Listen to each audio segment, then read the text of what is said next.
Hello students, in this new class we are going to study about transport of water and mineral through xylem, and this is known as inorganic material. So let's proceed. In the process of photosynthesis, we all know that leaves make organic food that are carbohydrates, and these carbohydrates form other type of organic substances like proteins, lipid, etc. that are also synthesized, and these substances are transported to different part of plants.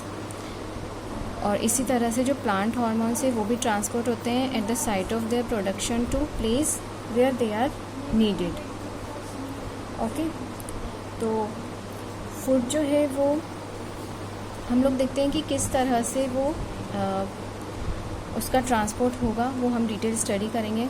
So transport of organic food specially sugar and plants through phloem is known as translocation. तो इसी को हम translocation कहेंगे. And phloem में ही sucrose जो है वो form होता है, तो उस वहीं से फ्लोएम से ही ट्रांसपोर्ट होगा फूड जो कि है sucrose. And these substances are specially delivered to the storage organ like roots, fruits, seeds and growing tissues. तो ये प्रोसेस जो है वो फ्लोएम से नीचे की तरफ होगा. और जो हमने प्रीवियस लेक्चर्स में देखा था उनमें वाटर एंड मिनरल्स जो है वो जाइलम के थ्रू जा रहा था और अपवर्ड मूवमेंट हो रहा था. इसमें सुक्रोज का फॉर्मेशन हो रहा है और फ्लोएम के थ्रू वो डाउनवर्ड मूवमेंट कर रहा है.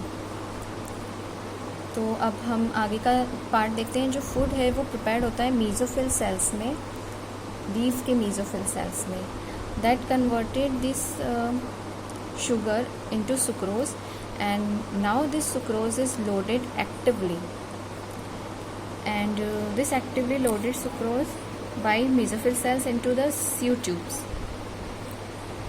And for this process active transport ATP is required, so active transport is there which work against concentration gradient.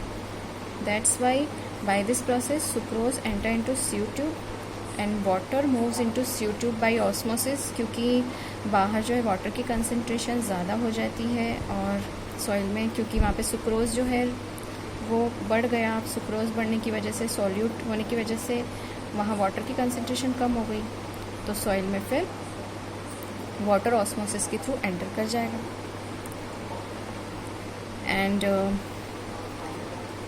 Sugar plus water जो है वो प्रेशर अप्लाई करेंगे, and this pressure become, if this pressure become less, तो जहाँ भी more pressure होगा वहाँ से लेस प्रेशर की तरफ ये मूव करेगा.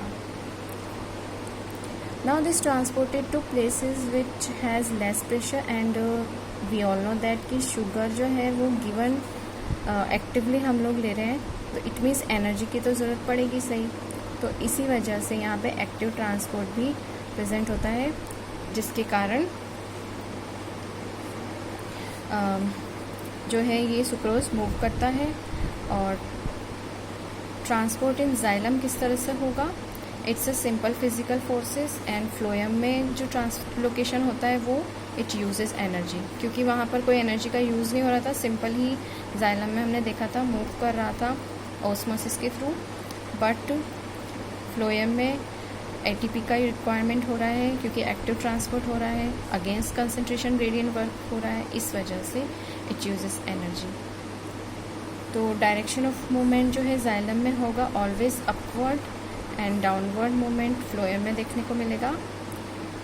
डायरेक्शन ऑफ मूवमेंट फ्लोएम में देखने को मिलेगा, दोनों डाउनवर्ड भी और अपवर्ड भी. किस तरह से? पहला तो हमने देखा कि सुक्रोज जा रहा था रूट में, और दूसरा अपवर्ड मूवमेंट इसलिए होगा क्योंकि वाटर जो है वो सुक्रोज की वजह से अपवर्ड भी मूव करेगा. तो इसी वजह से दोनों डायरेक्शन में हमें फ्लोएम में मूवमेंट देखने को मिलेगा, एक तो जाइलम के थ्रू और दूसरा फ्लोएम के through. So I hope you all have clear all of these things in your mind. फिर भी if you have any queries just ask me in comment section. Till then, happy learning and enjoy learning.